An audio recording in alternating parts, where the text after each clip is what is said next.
बालेन र हर्क कसले जित्ला ओलम्पिक्स? एक दिन बालेन र हर्कको स्ट्याटस ओलम्पिक गेम्सले नोटिस गरेछ। दुवैको स्ट्याटसको शैली देखेर अचम्मित भएको ओलम्पिक गेम्सको बोर्डले नयाँ खेलको आविष्कार गर्यो। उक्त खेलको उद्घाटनमा पहिलो प्रतिस्पर्धीको रूपमा बालेन र हर्क मात्र थिए। खेलको नियमअनुसार कुल 21वटा स्ट्याटस पालै पालो पोस्ट गर्नुपर्ने थियो र सुरुवाती चाल बालेनलाई चल्न दिइयो। एकपटकमा उनीहरूले एउटा, दुईटा वा तीनटा स्ट्याटस मात्र पोस्ट गर्न पाउँथे। अन्तिममा स्ट्याटस पोस्ट गरेर जसले खेल जित्यो उसलाई नेपालको प्रधानमन्त्री बनाउने निर्णय गरियो।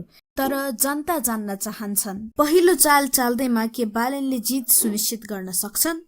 यस, पहिलो चाल चालेकै कारण उनले जित सुनिश्चित गर्न सक्छन्। बालेनले पहिलो चालमा एउटा मात्र स्ट्याटस पोस्ट गर्यो भने उनले खेल जित्न सक्छन्। बालेनले पहिलो स्ट्याटस चालेपछि 20वटा स्ट्याटस बाँकी हुन्छ।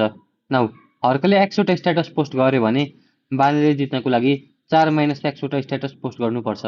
हर्कले एउटा गर्यो भने बालेनले 3टा, हर्कले 2टा गर्यो भने बालेनले 2टा। त्यसो गरेपछि बालेनको हरेक टर्नमा रिमेनिङ स्ट्याटसको सङ्ख्या 4ले घट्दै जान्छ।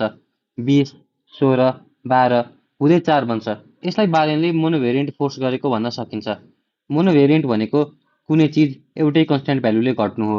हाम्रो उदाहरणमा हरेक पटक रिमेनिङ स्ट्याटसको सङ्ख्या 4ले घट्नु मोनोभेरिएन्ट हो। अब 4वटा स्ट्याटस बाँकी हुन्छ र हर्कले 1, 2 वा 3वटा स्ट्याटस पोस्ट गर्छन् अनि बालेनले त्यही अनुसार 3, 2 वा एउटा स्ट्याटस पोस्ट गरेर खेल जित्न सक्छन्।